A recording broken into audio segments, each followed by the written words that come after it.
அண்மை செய்தி. இந்திய பொருட்கள் மீதான அமெரிக்க வரி விதிப்பினால் ஏற்பட்டுள்ள பாதிப்புகளை இருதரப்பு ஒப்பந்தம் மூலம் களைந்திட வேண்டும் என்று பிரதமர் மோடிக்கு முதலமைச்சர் மு.க.ஸ்டாலின் கடிதம் எழுதியிருக்கிறார். பிரதமர் நரேந்திர மோடிக்கு முதலமைச்சர் மு.க.ஸ்டாலின் கடிதம் மூலம் வலியுறுத்தியிருக்கிறார். அண்மை செய்தியாக பார்த்து வருகிறோம். பிரதமர் மோடிக்கு முதலமைச்சர் மு.க.ஸ்டாலின் கடிதம் எழுதியிருக்கிறார். அது தொடர்பான முக்கிய செய்தியை பார்த்து வருகிறோம். பிரதமர் நரேந்திர மோடிக்கு தமிழகத்தில் ஏற்றுமதி உள்ளிட்ட துறைகளில் ஏற்பட்டுள்ள பாதிப்புகளை கருத்தில் கொண்டு தீர்வு காணவும் வலியுறுத்தி முதலமைச்சர் மு.க.ஸ்டாலின் கடிதம் மூலம் வலியுறுத்தியிருக்கிறார். இது தொடர்பான மேலும் விவரங்களை தருவதற்காக செய்தியாளர் நந்தினி இணைப்பில் இருக்கிறார். நந்தினி, வணக்கம். பிரதமர் மோடிக்கு முதலமைச்சர் மு.க.ஸ்டாலின் கடிதம் மூலம் பல்வேறு கோரிக்கைகளை வலியுறுத்தியிருக்கிறார். முழு விவரங்களை சொல்லுங்கள். வணக்கம். இந்திய பொருட்கள் மீதான அமெரிக்க வரி விதிப்பினால் ஏற்பட்டுள்ள பாதிப்புகளை இருதரப்பு ஒப்பந்தம் மூலம் விரைந்து களைத்திட வேண்டும் என வலியுறுத்தி பிரதமருக்கு தமிழ்நாடு முதலமைச்சர் கடிதம் எழுதியிருக்கிறார். அந்த கடிதத்தில் இந்தியாவிலிருந்து அமெரிக்காவிற்கு ஏற்றுமதி செய்யப்படும் இந்திய பொருட்களுக்கு 50 விழுக்காடு வரி விதிக்கப்பட்டுள்ள சூழ்நிலையில் தமிழ்நாட்டின் ஏற்றுமதி துறைகளில் அதிகரித்து வரும் நெருக்கடிகள் குறித்து அவசரமாகவும் கவலையோடும் எழுதுவதாக குறிப்பிட்டிருக்கிறார்.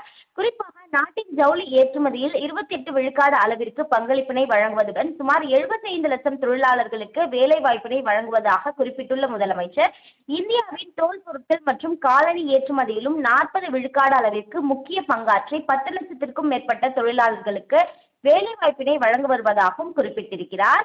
அந்த வகையில் திருப்பூர், கோயம்புத்தூர், ஈரோடு மற்றும் கரூர் மாவட்டங்களில் உள்ள ஏற்றுமதியாளர்களுக்கு தினமும் 60 கோடி ரூபாய் அளவிற்கு இழப்பு ஏற்பட்டுள்ளதாகவும், இதனால் பல சிறு மற்றும் நடுத்தர நிறுவனங்கள் சரிவின் விளிம்பிற்கு தள்ளப்பட்டுள்ளன எனவும், வேலூர், ராணிப்பேட்டை மற்றும் திருப்பத்தூர் மாவட்டங்களில் உள்ள காலணி உற்பத்தி நிறுவனங்களும் இதே போன்ற மோசமான சூழ்நிலை காணப்படுவதாகவும் கவலையோடு குறிப்பிட்டிருக்கிறார். இந்த சூழ்நிலையை மேலும் மோசமாக்கும் வகையில் சர்வதேச இறக்குமதியாளர்கள் தங்களது ஆர்டர்களை வியட்நாம், பங்களாதேஷ் மற்றும் கம்போடியா போன்ற நாடுகளில் உள்ள போட்டியாளர்களிடம் அங்கு வரி விதிப்பினால் கிடைக்கும் நன்மையை கருத்தில் கொண்டு விரைவாக வழங்கி வருவதாக தெரிவித்துள்ள முதலமைச்சர், இதன் காரணமாக சர்வதேச சந்தை வாய்ப்புகள் இழந்து மீண்டும் வாய்ப்புகளை திரும்பப் பெறுவது என்பது பெருத்த சவாலாக இருக்கும் என்றும், இது நமது இளைஞர்களின், குறிப்பாக பெண்களின் எதிர்கால வேலை வாய்ப்புகளுக்கு அச்சுறுத்தலாக நீண்ட கால தாக்கங்களை ஏற்படுத்துவதாகவும் தெரிவித்திருக்கிறார்.